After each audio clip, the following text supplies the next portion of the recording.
This is Autoline Daily, the show dedicated to enthusiasts of the global automotive industry. Well, Peugeot won't be returning to the U.S. after all. A few years back, the PSA Group, the parent company of Peugeot, revealed plans to bring the automaker back to the American market. But now that PSA has merged with FCA to form Stellantis, it's scrapping those plans. And this was widely expected since FCA already has well-established brands in North America like Ram, Jeep, Dodge, and Chrysler. GMC used a winter testing teaser video of the Hummer EV truck, which starts production this fall, to reveal that it will reveal the SUV version of the Hummer EV during college basketball's Final Four on April 3rd. Last production update we had pegged that vehicle to start rolling down the production line in January of 2023. Ford is updating its Super Duty pickup. It's now available with a 12-inch center touchscreen with Sync 4 that features wireless Android Auto and Apple CarPlay, as well as connected navigation.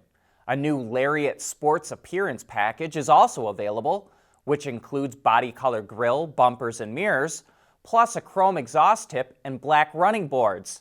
And new colors are available both inside and out. Its powertrains remain the same, a standard 6.2-liter V8 engine, an available 7.3-liter V8, and a 6.7-liter V8 diesel. The new Super Duty will be available this summer. And hey, we've got a great Autoline After Hours this week about how car companies do product planning. Our special guest will be Mike O'Brien, who worked at both Toyota and Hyundai. So, join John and Gary this Thursday for some of the best insights into how the auto industry works.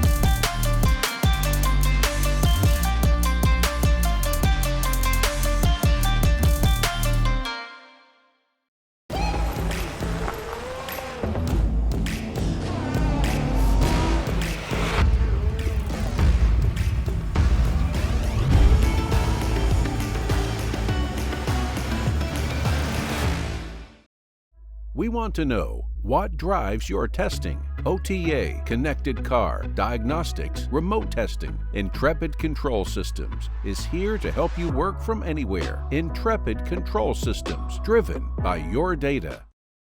Before the year is out, Audi will have another electric vehicle in its lineup, the Q4 e-tron. It's a compact crossover that's slightly smaller than the all-electric e-tron that's out right now.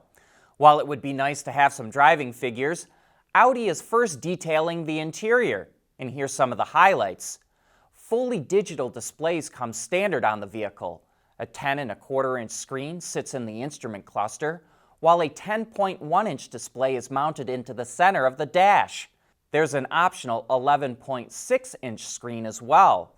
And Audi must have a lot of active customers, because it added a spot just in front of the armrest on all four doors to hold a container like a water bottle or coffee mug. Lastly is a feature we're seeing become more common, a head-up display with augmented reality. You still get useful information like speed and if you have cruise control engaged, but also dynamic arrows that assist with directions when a destination is programmed into the navigation. The specs of competing vehicles has gotten so similar, we've seen a rise in much more expressive styling as a way to separate one brand from another. But those beautiful sweeping lines or aggressive hard edges can cause manufacturing headaches. That's why Magna is already supplying its thermoplastic liftgates for the Acura RDX, Nissan Rogue, Jeep Cherokee, Dodge Durango, and the BMW i3. And not only do they allow for complex surfaces, but there's fewer parts, they're 20 to 30% lighter than a similar steel piece, and there's lower tooling costs for mid-cycle refreshes. But there's a number of other cool features thermoplastic parts allow for that we haven't been tapping into yet. Magna is working on voice activation to open and close the door rather than having to kick your foot around. And it shows how the tailgate can be split into two, which is good for keeping things separated, and we also see a benefit for shared mobility. The most intriguing might be the ability to light the surface and what Magna calls, quote, hidden tilt-on technology. Not only can interesting patterns and logos be displayed, but there's also the possibility for license plates and control pads that are backed by sensors to operate certain functions. Hopefully some of that stuff makes it into production too. Sometimes it can feel hard to get away from everything, but if you've got the money, Rolls-Royce can help give you some of that alone time you need. It's showing off the new privacy suite for its Phantom sedan. Think of this like a limousine package, but Rolls-Royce style.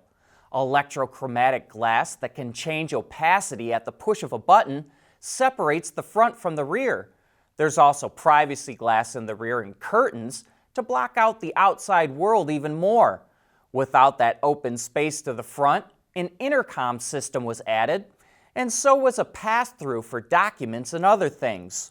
Rolls even added more acoustic insulation so that conversations in the back don't make their way to the front. Two 12-inch monitors wrap up the package. And coming up next, John has something to say about destination charges. Autoline Daily is brought to you by Bridgestone, solutions for your journey, and by Intrepid Control Systems, over-the-air engineering. Boost your game.